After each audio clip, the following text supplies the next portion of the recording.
بسم اللہ الرحمن الرحیم۔ میں ہوں سید عارف بہار اور آپ میرا ویلاگ دیکھ رہے ہیں۔ ناظرین، اس سے پہلے کہ گفتگو کا آغاز کیا جائے، اس چینل کو سبسکرائب کیجئے اور بیل آئیکن پر کلک کیجئے تاکہ حالات حاضرہ اور ہسٹری سے متعلق اور بالخصوص کشمیر کے حوالے سے جو ڈیولپمنٹس ہوتی ہیں وقتاً فوقتاً ان پہ گفتگو کا یہ ربط و تعلق ہمارے درمیان جاری رہے۔ ناظرین، میجر عامر ایک مشہور زمانہ کردار ہیں۔ پاکستان کی جو حساس ایجنسی ہے ISI کے ایک بڑے شہرہ آفاق افسر رہے ہیں۔ وہ جنرل حمید گل کے بہت قریب رہے ہیں اور 80 کی دہائی میں افغان جہاد اور باقی جو اندرونی ایک پولیٹکس ہے ان کے رازدان ہیں۔ بہت سے راز ان کے سینے میں دفن ہیں۔ وقتاً فوقتاً وہ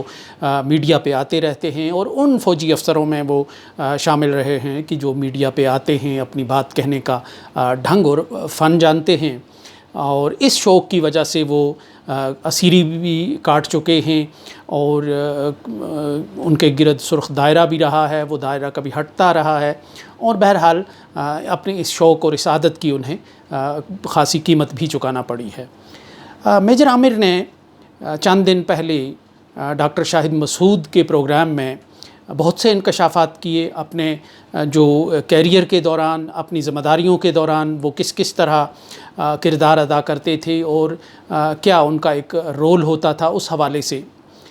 جہاں وہ افغانستان اور پاکستان کی اندرونی صورتحال اور امریکنز کے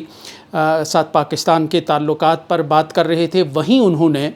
ایک اہم بات یہ کی کہ 1988 میں انہوں نے امریکی CIA کا ایک ایسا منصوبہ تشت ازبام کیا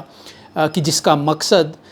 کشمیر کے تمام منقسم حصوں کو جوڑ کر ایک آزاد اور خود مختار ریاست قائم کرنا تھا۔ یہ منصوبہ CIA نے ایک پس پردہ رہ کے UNICEF کے 2 اعلیٰ افسروں کو جو اسلام آباد میں تعینات تھے اور جن کا ایک نیٹ ورک اور سلسلہ بیلجیم تک پھیلا ہوا تھا، ان کے ذریعے اس منصوبے کو یہاں آگے بڑھانا مقصود تھا۔ آپریشن وائٹ سنیک کیا گیا ISI کی طرف سے، اور کچھ ایسی دستاویزات پکڑی گئی جن میں اس منصوبے کے سارے جو راز ہیں وہ ان کے ہاتھ لگے، اور پھر وہ اس وقت کے صدر غلام اسحاق خان کو پیش کیے گئے، اور غلام اسحاق خان نے اسلام آباد میں تعینات امریکن سفیر کو جو رابرٹ اوکلے تھے اس وقت، اس کو طلب کر کے یہ سارے کاغذات پیش کیے۔ رابرٹ اوکلے یوں لگ رہا تھا بقول میجر عامر اس سارے منصوبے سے واقف تھے، سو انہوں نے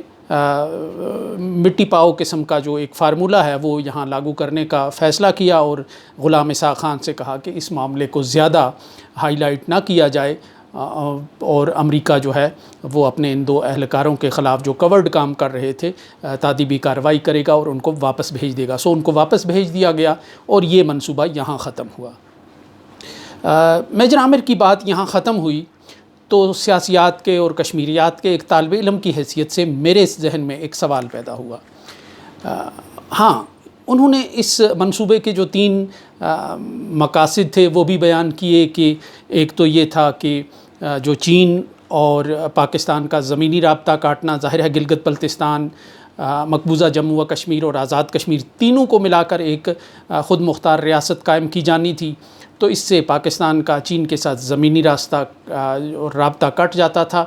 اور گوادر کا جو منصوبہ بعد میں جس پہ عمل کیا گیا CPEC کا، وہ شروع نہیں ہو سکتا تھا۔ دوسری یہ بات کہ پاکستان کا سائز جو ہے وہ کٹ کرنا تھا، گلگت بلتستان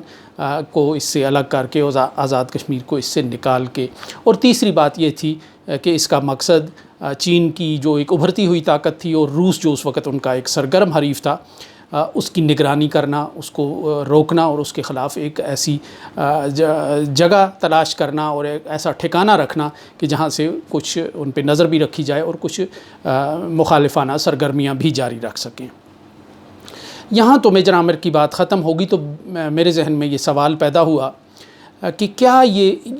جن تاریخوں کی بات، جس سال کی بات میجر عامر نے کی ہے، یہ وہی ہے کہ جس سال کشمیر میں مسلح جدوجہد کا آغاز ہوا، یعنی 31 جولائی 1988 کو سری نگر کے سینٹرل ٹیلی گراف آفس پہ ایک دھماکہ ہوا، پے در پے کئی دھماکے ہوئے، اور یوں کشمیر میں ایک نئے موسم کی جو آمد کے اشارے ملنے لگے، ایک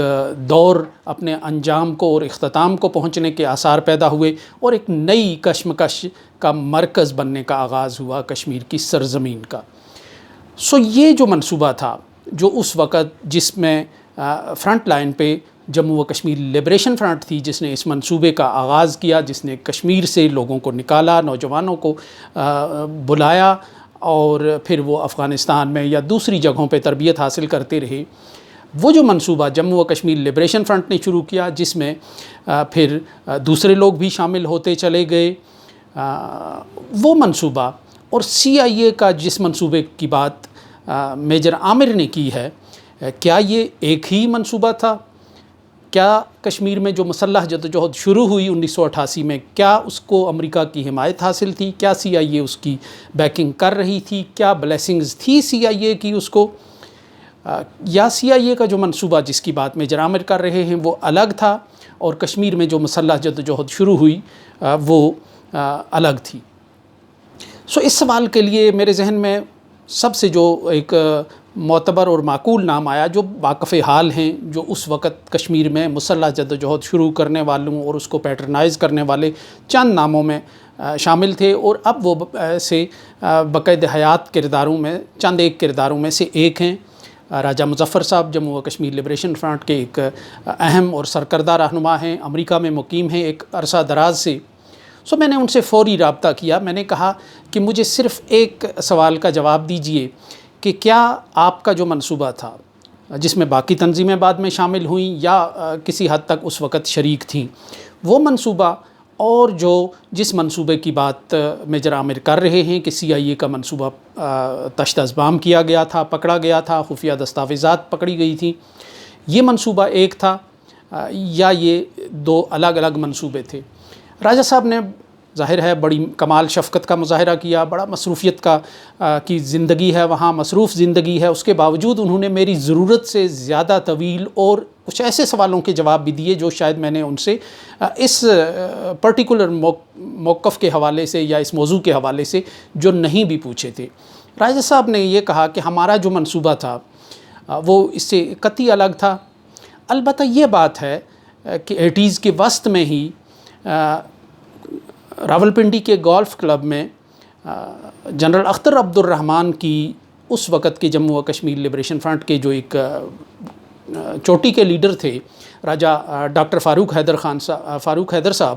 جن کا جموں سے تعلق تھا، ان کے درمیان ایک ملاقات ہوئی، اور اس ملاقات کا جو احوال ڈاکٹر فاروق حیدر صاحب نے انہیں سنایا بقول راجہ صاحب، اس میں یہ تھا کہ جنرل اختر نے ان سے شاہی قلعے میں 70s گنگا کیس میں روا رکھے گئے سلوک پر افسوس کا اظہار کیا، اور کہا کہ ہمیں افسوس ہے کہ ہم اس وقت آپ کی سوچ کو اور نظریات کو سمجھ نہیں سکے، اس لیے کہ شاید ہمارے لوگ ذہنی طور پر مشرقی پاکستان میں انوالو تھے، پھنسے ہوئے تھے، مخصوص کیفیت کا اس وقت سامنا کر رہے تھے، اور وہ آپ کے نظریے کی افادیت کو اسٹریٹجک طور پہ نہیں سمجھ سکے۔ اب بہرحال ہم اس پہ افسوس کا اظہار کرتے ہیں۔ راجہ صاحب کے بقول اس کے کچھ دن کے بعد پھر ان سے باقاعدہ طور پہ تنظیمی طور پر رابطہ ہوا، اور حکومت پاکستان نے آفر کی انہیں